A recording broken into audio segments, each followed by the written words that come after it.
ओम शांति। आइए सुनते हैं 5 दिसंबर 2024 की शिव बाबा की ज्ञान मुरली और ईश्वरीय महावाक्य। आज परमपिता परमात्मा शिव बाबा ने कहा, मेरे मीठे बच्चों, प्यारे बच्चों, मीठे मीठे बच्चों।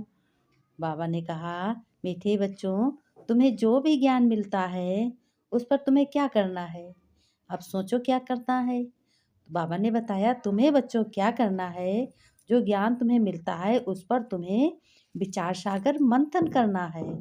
मंथन करो कि मुझे आज बाबा ने कौन सा ज्ञान में पाठ पढ़ पक्का कराया, कौन सी अच्छी समझ दी, कौन सी बातें बताई। फिर बच्चों, ज्ञान मंथन से ही क्या में निकलेगा। जब समुद्र में मंथन हुआ था तो क्या निकला था? क्या निकला था? बाबा ने कहा कि क्या निकला था, इसीलिए तो कि अमृत निकला था। तो तुम्हारा भी ये ज्ञान मंथन से ही अमृत निकलेगा। बाबा ने कहा अमृत निकलेगा, और फिर उस अमृत को पी करके तुम क्या बनोगे? अमर। अमर लोक अपने घर को जाओगे। अमर आत्मा है, अमर लोक के वासी हो, अमर लोक का पिता है। तो तुम्हें क्या चाहिए? तुम्हें अमृत चाहिए, जो तुम रोज ले रहे हो। बाबा ने प्रश्न में कहा, 21 जन्मों के लिए माला माल बनने का साधन क्या है बच्चों? बाबा ने कहा, चलो साधन मैं समझाता हूँ। कि ये तो बच्चे समझते हैं कि सतयुग में भक्ति नहीं होती है, ज्ञान भी सतयुग में नहीं मिलता।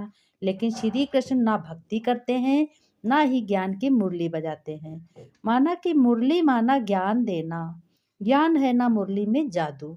एक भगवान रोज रोज जो बातें बताते हैं ये जादू है, गुप्त जादू है। तो जरूर कोई जादू होगा ना। सिर्फ मुरली बच्चों बजाना ये कॉमन बात है, लेकिन फकीर लोग भी मुरली बजाते हैं। तो क्या होता है? इसमें तो ज्ञान का जादू है, अज्ञान को जादू नहीं कहेंगे। बाबा ने देखो खुलकर बता दिया कि अज्ञान बेसमझ उनको जादू नहीं कहेंगे। मनुष्य समझते हैं, क्या समझते हैं? कि श्री कृष्ण मुरली बजाता था, उनकी महिमा बहुत करते थे, गोपिकाएं बहुत जाती थी। जैसे बजा मुरली बजाते थे, गोपिकाएं चारों तरफ से घेर लेती थी। तो बाबा कहते हैं, श्री कृष्ण तो देवता था, और तुम्हें क्या बनना है? तुम्हें भी इसी श्री कृष्ण की तरह मनुष्य से देवता बनना है, जो पढ़ाई तुम पढ़ रहे हो। बाबा ने कहा, इस पढ़ाई को पढ़ करके मनुष्य से देवता और देवता से मनुष्य ये होता ही रहता है। सारी देवी सृष्टि जो है इसमें यही होता है कि मनुष्य से देवता, देवता से मनुष्य। बाबा ने कहा, तो मनुष्य सृष्टि भी होती है। इस ज्ञान से मनुष्य देवता बनते हैं। जब बच्चों सतयुग है तो ये ज्ञान का वर्षा है, यानी ज्ञान का तुम्हारे पास क्या है? खजाना है। सतयुग में भक्ति होती नहीं है। देवता जब मनुष्य बनते हैं तब भक्ति शुरू होती है। जब मनुष्य बनते हैं तब भक्ति शुरू होती है। जो लोग देखो पूजा पाठ करने लगते हैं, भक्ति करने लगते हैं, तो उनको आनंद आने लगता है उतनी देर जितनी देर भक्ति करते हैं। कहते हैं, आज मैं पूजा पाठ कर रहा हूँ, बोलना मत, शांत रहना। तो कहते हैं, मनुष्य को विकारी, तब भक्ति शुरू होती है। फिर मनुष्य को विकारी, देवताओं को निर्विकारी कहा जाता है। मनुष्य को क्या कहा जाता है? विकारी। और क्या, देवताओं को निर्विकारी कहा जाता है। निर्विकारी कैसे कहा जाता है? उनमें कोई भी विकार नहीं होता है। जो तुम पढ़ाई पढ़ रहे हो, ये पढ़ाई विकारों को छुटाने की है। विकारों ने से नहीं, विकारों से तुम्हें छूटना है। तुम्हें बाप समान निर्विकारी बनना है, कोई भी विकार ना। अब भक्ति भी करते हैं, लेकिन गांजा भांग धतूरा ये सब भगवान के चढ़ाते, फिर वही सेवन करते हैं। कहते हैं ये तो भगवान का प्रसाद है। इतना अज्ञान अंधेरा भक्ति में लीन हो जाते हैं। तो बाबा ने कहा कि अभी तुम मनुष्य देवता बन रहे हो, देवताओं में ये फिर ज्ञान होगा नहीं। जब तुम देवताओं के लिए पूजा करोगे, लेकिन तुम्हारे में ज्ञान नहीं होगा। ज्ञान तुम्हें इस पढ़ाई से ही होगा, जो बाबा निर्विकारी बनाते हैं। अपने जैसा बाप कहते हैं, मैं आप समान बनाता हूँ, तब तुम बाप समान बनते हो। तुम कहते हो मैं बाप समान बनता हूँ। देवताएं सदगति में हैं, ज्ञान चाहिए दुर्गति वालों को। इस ज्ञान से ही देवी देवता बनते हैं। ज्ञान चाहिए दुर्गति वालों को। जो पतित हैं उन्हें ही ज्ञान चाहिए, लेकिन वो आ नहीं सकते, वो आते नहीं, उनके बुद्धि में कुछ बैठेगा नहीं। गुण गाते हैं। ज्ञान की धारणा वालों की चलन देवताई होती है। ज्ञान जो सुनते हैं उनमें 10 बातें अच्छी होती तो 8, 4, 5 बातें तो एक बात तो अच्छी उन्हें याद आएगी। धीरे-धीरे ऐसे करके उनको सारी बातें याद आने लगेगी। बाबा ने कहा जैसे तुम बच्चे हो, तुम्हारे सभी निर्विकारी बनते जा रहे हो और तुम्हारे विकार जितने हैं सब भस्म होते जा रहे हैं। बाबा ने कहा चलन भी देवताई जैसी होती जा रही है बच्चों की। कम धारणा वाले बच्चे जो हैं चलन मिक्स होती है। जो लोग ज़्यादा ध्यान, ज़्यादा प्रेम, ज़्यादा वो नहीं है तो उसमें मिक्स। कहीं बाबा की बात श्रीमत का पालन किया, कहीं नहीं किया। कहीं मन आ गया, उल्टा काम कर लिया। कहीं मन आ गया तो अच्छा काम कर लिया। तो बाबा ने कहा आसुरी चलन तो नहीं कहेंगे, धारणा नहीं तो हमारे बच्चे कैसे कहलाएँगे? अब देखो बाबा कितने प्यार की बात कह रहे हैं, कितनी समझ की बात कर रहे हैं और प्यार से बोल रहे हैं। कह रहे हैं बच्चों, अगर तुम बाप की जैसे धारणा नहीं करोगे, बाप की श्रीमत की धारणा नहीं करोगे, तो हमारे बच्चे तुम कैसे कहलाओगे? बच्चे बाप को नहीं जानते, तो बाप भी बच्चों को कैसे जानेंगे? अब बच्चे प्यार करेंगे, बाप को भी प्यार आएगा, तो दोनों प्यार होंगे ना। बाप भगवान को गाली देना कितना खराब है। फिर जब वह ब्राह्मण बनते, तो गाली देना बंद हो जाता है। भगवान ने कहा तो इस ज्ञान का विचार सागर मंथन करना चाहिए। स्टूडेंट विचार सागर मंथन कर ज्ञान को उन्नति में लाते हैं। अच्छे अच्छे बच्चे होते हैं तो विचार सागर मंथन करके ज्ञान से उन्नति पाते हैं। फिर बाबा ने कहा यह सारा ज्ञान अभी तुम बच्चों में है। ग्रेट ग्रेट ग्रैंड फादर है ना तुम्हारा बाप। प्रजापिता ब्रह्मा तो कहते बहुत हैं, परंतु यथार्थ रीत जानते कोई नहीं। ब्रह्मा किसका बच्चा है आप बता। बाबा कह रहे हैं तुम्हें मालूम है ब्रह्मा का पिता कौन है? अरे ब्रह्मा का पिता मैं बताता हूँ, शिव बाबा है। तुम कहोगे परम पिता परमात्मा का बच्चा ब्रह्मा है। बाबा ने कहा राइट बच्चों, शिव बाबा ने इनको एडाप्ट किया है तो ये शरीरधारी हुआ ना।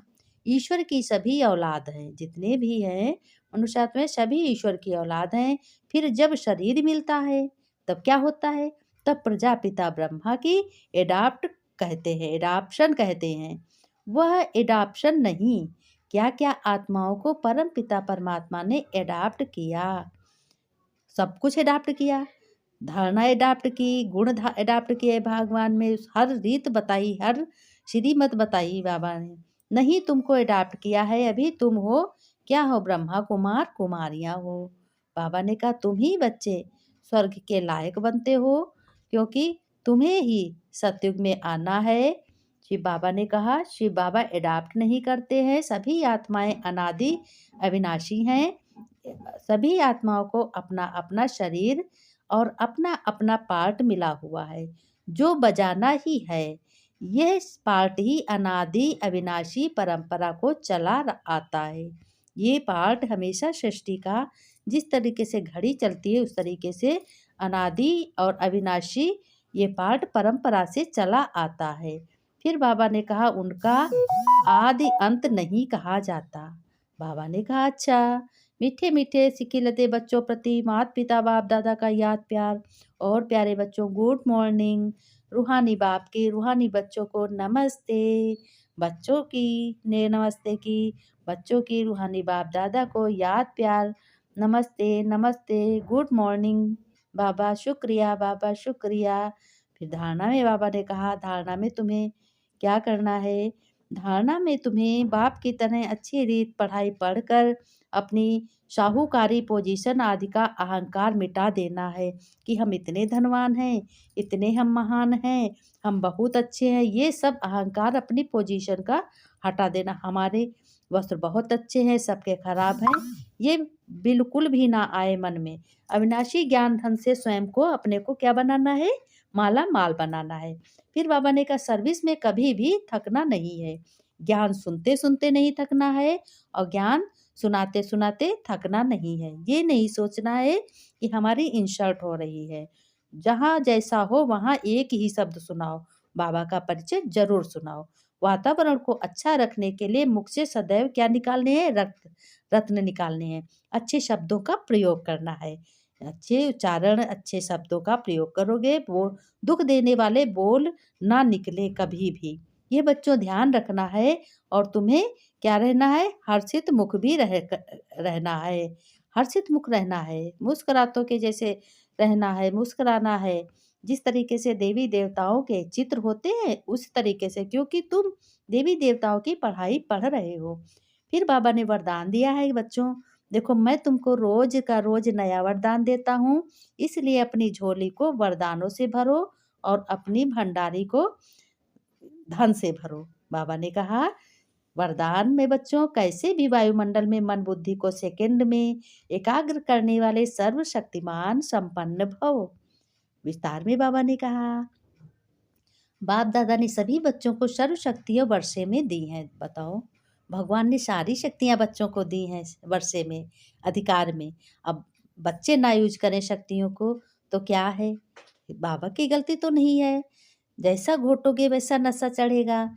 याद की शक्ति का अर्थ है मन बुद्धि को जहाँ लगाना चाहो वहाँ लग जाए। कैसे भी वायुमंडल के बीच अपने मन बुद्धि को सेकंड में एकाग्र कर लो।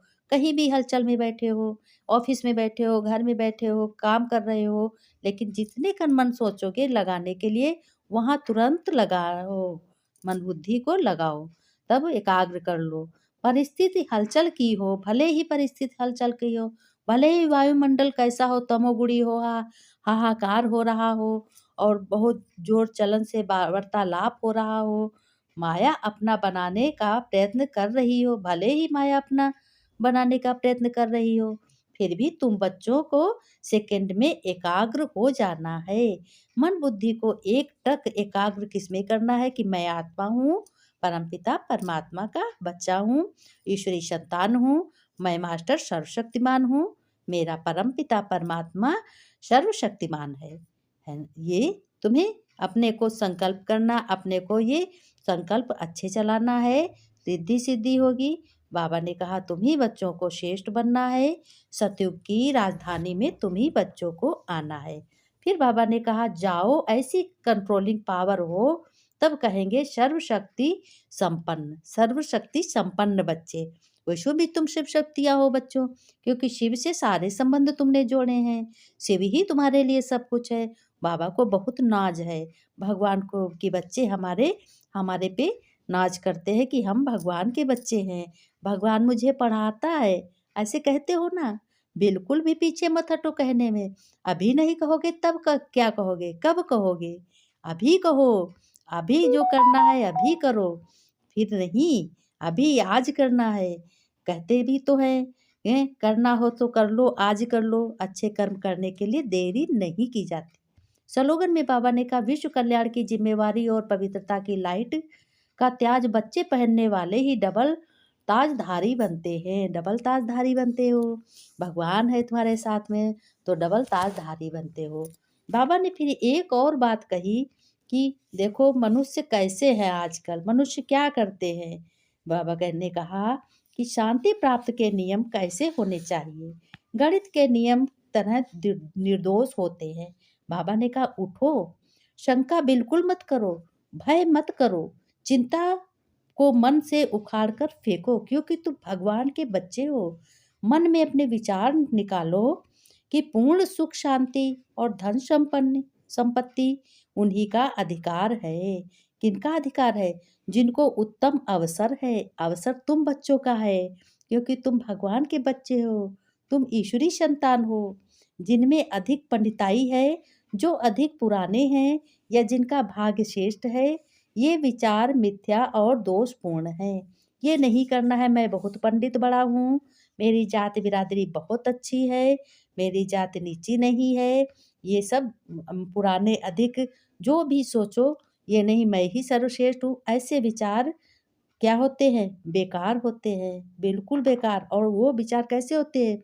दूषित विचार होते हैं, दोषपूर्ण विचार होते हैं। उनको निकाल कर फेंको ऐसी बातों को। बच्चों अपनी अकर्मण्यता के कारण अपनी स्थिति में समझौता करो। अपनी स्थिति से समझौता करने के लिए तुम्हें क्या करना?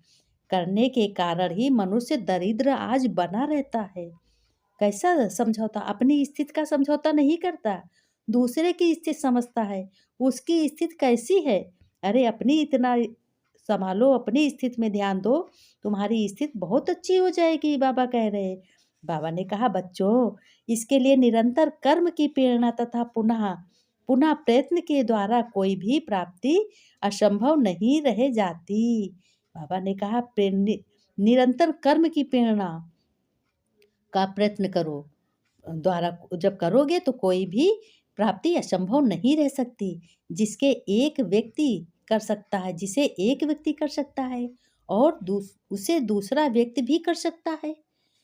हम अपने आत्मविश्वास को दुर्बल रखते हैं, इसलिए कमजोरी आती है। आज बाबा बहुत अच्छा बच्चों को समझा रहे हैं, क्योंकि ये देखते हैं कि बच्चों की स्थिति बहुत ही दुर्बल होती जा रही है।